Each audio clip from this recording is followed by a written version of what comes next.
Est-ce que tu as un petit cri de guerre avant de monter sur scène? Non, j'ai pas de cri de guerre, c'est plutôt mon corps qui fait plein de petits cris de guerre. Donc tu as un rituel, quoi. Qu'est-ce que tu fais pour te mettre dans l'ambiance, quoi? Moi, je vais aux chiottes très longtemps. Donc là, j'en sors, là, un peu comme Schumacher avant un départ de Grand Prix. Et donc ça... D'accord.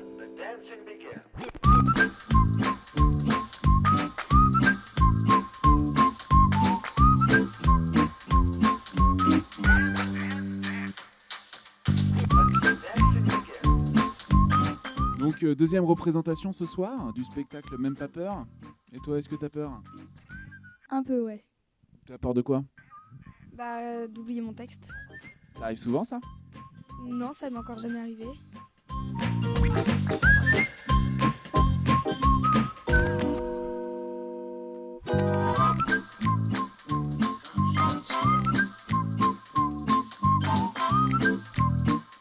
Trois représentations à guichet fermé.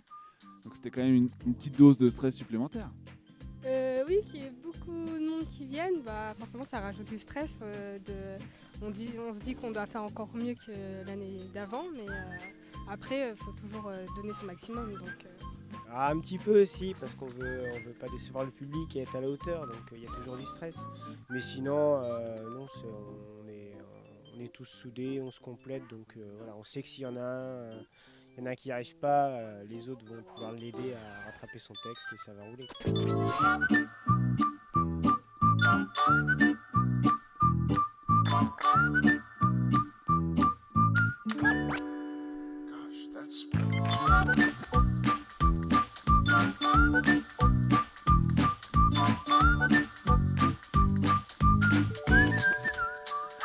T'es acteur, t'es comédien, mais qu'est-ce que tu fais à côté pour que le théâtre, pour que la pièce soit parfaite le jour J?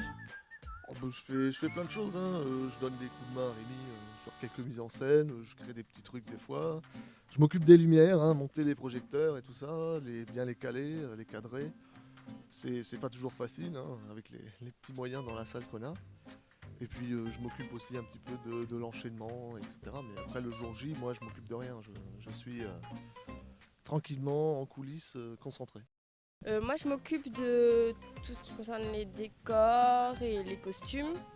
Donc je fais en sorte, en fait je coordonne en fait, je m'assure que tous les décors, que chaque sketch ait des décors, que tout le monde a son costume, dès qu'il manque quelque chose en général c'est moi qui vais chercher ou alors je délègue quoi, je vais dire toi tu vas t'occuper de ça sur tel sketch, voilà. Je m'occupe de l'organisation générale on va dire.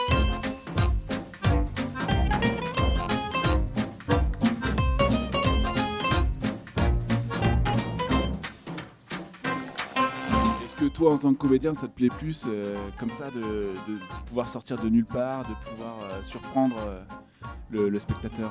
Arriver du fond de la salle quand personne s'y attend, moi je trouve ça génial. Quand tu es dans le public, tu as toujours envie de quelque chose de nouveau qui te surprenne. Par exemple là cette année pour la première fois on va faire monter quelqu'un du public sur la scène. Tenez madame, est-ce que je peux vous demander de venir sur scène pour la démonstration? Fallait pas s'asseoir dans le couloir madame.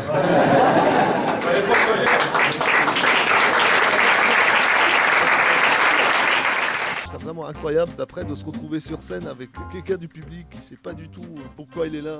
Et puis il est regardé par 150 personnes, il a la même trouille que nous. Je trouvais ça vraiment bien hier soir. Je peux savoir ce que vous faites sur scène, madame?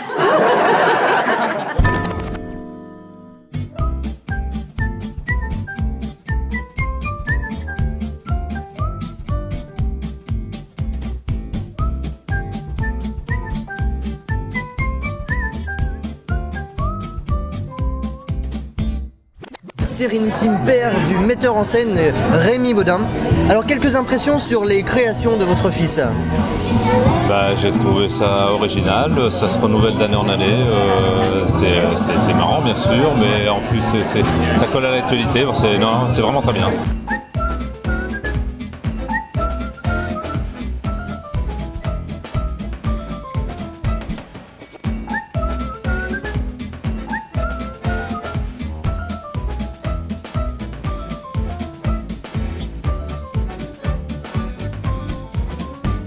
Anne-Laure était dans le public ce soir. Anne-Laure a bravé la chaleur. Anne-Laure demande au maire d'Athan d'installer la climatisation dans cette salle. Anne-Laure, je sais que tu viens assez régulièrement voir nos spectacles et que en plus tu es une fervente admiratrice de la fratrie des Réunionnais ATA, c'est-à-dire les Bros. Qu'as-tu pensé de ce spectacle? Et peux-tu nous donner en particulier un sketch que tu as apprécié? Alors le spectacle en lui-même était très bien, c'était très drôle, avec l'actualité, tout ça. Après un sketch en particulier, j'ai bien aimé BFM TV.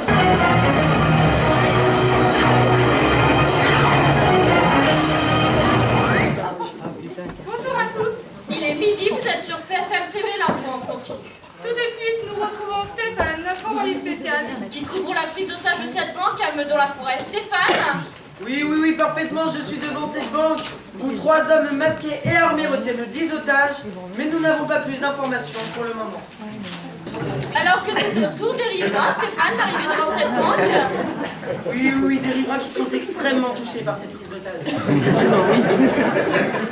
On est dans la douleur à Meudon-la-Forêt. Il est midi passé de 9 minutes, vous êtes sur BFM TV, l'info en continu. Tout de suite la météo. Mais avant, retrouvons Stéphane en plein cœur de cette terrible affaire de prise d'otage à Meudon-la-Forêt.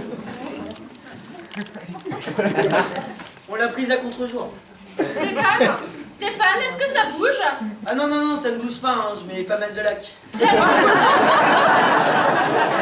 prise d'otage. Ah non, c'est vraiment très calme. Attendez, je crois qu'il y a du mouvement. Ah, visiblement ça bouge, on dirait. Stéphane? Oui, quelques balles par-ci, quelques balles par-là.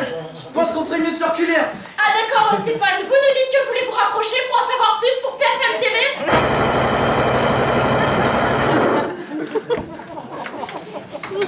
Vous nous rappelez évidemment, Stéphane, quand vous avez du nouveau? On ne l'arrête jamais, ce reporter. Stéphane, vous allez toujours plus loin. Bertrand Poitou, le maire de Dodane-sur-Indre. Alors, pour un soir. Donc du passage de la fiction à la réalité cette fois-ci. Monsieur le maire, qu'avez-vous pensé de notre maire très sportif? Alors bon, je me suis retrouvé quand même, faut reconnaître. Voilà, bon moi j'étais préparé parce que ça fait une semaine qu'on me parle du spectacle et qu'à chaque coup qu'on rentre dans mon bureau en me disant ah tu vas voir, mais on dit rien. Non, moi il y a juste une seule faute de goût que j'ai été dire à Max, c'est que mon numéro basket c'est le 8. Voilà, et pas le 11. Sinon, voilà, le trait était très léger, comme d'habitude avec Max, tout en délicatesse et en couleur. Je suis votre maire. Est-ce que tu as un mot pour la fin? Fin.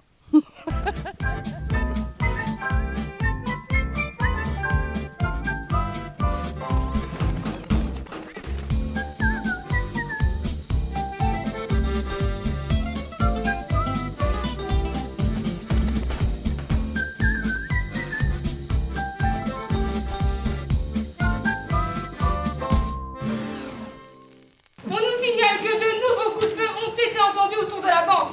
Stéphane, que se passe-t-il? Stéphane, vous êtes à l'antenne.